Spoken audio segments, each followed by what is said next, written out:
হযরত শাহজালাল আন্তর্জাতিক বিমানবন্দরের নবনির্মিত থার্ড টার্মিনালটি পরিচালনার জন্য বাংলাদেশ সরকার এবং জাপানি কনসোর্টিয়ামের মধ্যে নতুন চূড়ান্ত চুক্তি সম্পূর্ণ হয়েছে।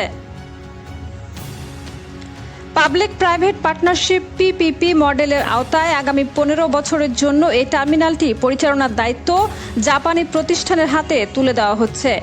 চুক্তির অন্যতম আলোচিত দিক হল এর আয় ভাগাভাগির সমীকরণ। রাজস্ব বন্টন ও আয়ের খাতসমূহ চুক্তি অনুযায়ী থার্ড টার্মিনাল পরিচালনার মাধ্যমে অর্জিত আয়ের সিংহভাগ অর্থাৎ 0.73% পাবে জাপানি কনসোর্টিয়াম এবং বাকি 0.27% রাজস্ব জমা হবে বাংলাদেশের রাষ্ট্রীয় কোষাগারে। মূলত 4টি সুনির্দিষ্ট অ্যারোনটিক্যাল বহির্ভূত এবং যাত্রী সেবামূলক খাতের আয়ের উপর ভিত্তি করেই এই বন্টন প্রক্রিয়াটি কার্যকর হবে। যাত্রীদের এমবার্কেশন ফি, টার্মিনালের অভ্যন্তরে থাকা বিভিন্ন বাণিজ্যিক দোকান ও লাউঞ্জের ভাড়া, কার্গো হ্যান্ডেলিং চার্জ, বিমানবন্দরে আসা যানবাহনের পার্কিং ফি, দীর্ঘমেয়াদী অর্থনৈতিক ও কৌশলগত নিরাপত্তা নিশ্চিত করতে বিমানবন্দরের মূল এবং সবচেয়ে লাভজনক এই খাতকে এই চুক্তির বাইরে সম্পূর্ণ স্বাধীন রাখা হয়েছে।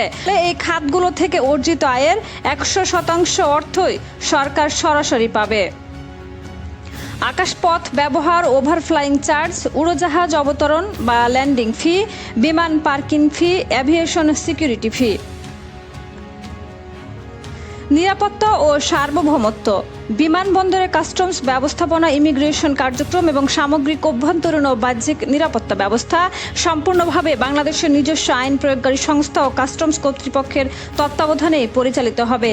এক্ষেত্রে কোনো ছাড় দেওয়া হচ্ছে না। জাপানি কনসোর্টিয়ামের মূল দায়িত্ব। জাপানি কনসোর্টিয়াম মূলত টার্মিনালের ভেতরে যাত্রী সেবার মান বিশ্বমানে উন্নীত করার লক্ষ্যে কাজ করবে।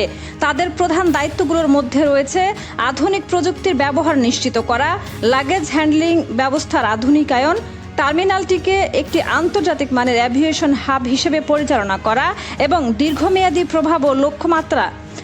সবকিছু ঠিক থাকলে আগামী 16 ডিসেম্বর মহান বিজয় দিবসে এই দৃষ্টিনন্দন থার্ড টার্মিনালটি আনুষ্ঠানিকভাবে পুরোদমে উদ্বোধনের চূড়ান্ত লক্ষ্যমাত্রা নির্ধারণ করা হয়েছে। এই মেগা টার্মিনালটি সম্পূর্ণ সচল হলে বিমানবন্দরের বার্ষিক যাত্রী হ্যান্ডেলিং সক্ষমতা প্রায় 2.5 গুণ বৃদ্ধি পাবে। যদিও প্রথম 15 বছরের আয়ের একটি বড় অংশ বিদেশি অংশীদারকে দিতে হবে, তবে এর ফলে বিমানবন্দরের আন্তর্জাতিক রেটিং বৃদ্ধি পাবে। নতুন নতুন বিদেশি এয়ারলাইন্সের আগমন ঘটবে এবং কার্গো পরিবহনের বিশাল সম্প্রসারণ হবে।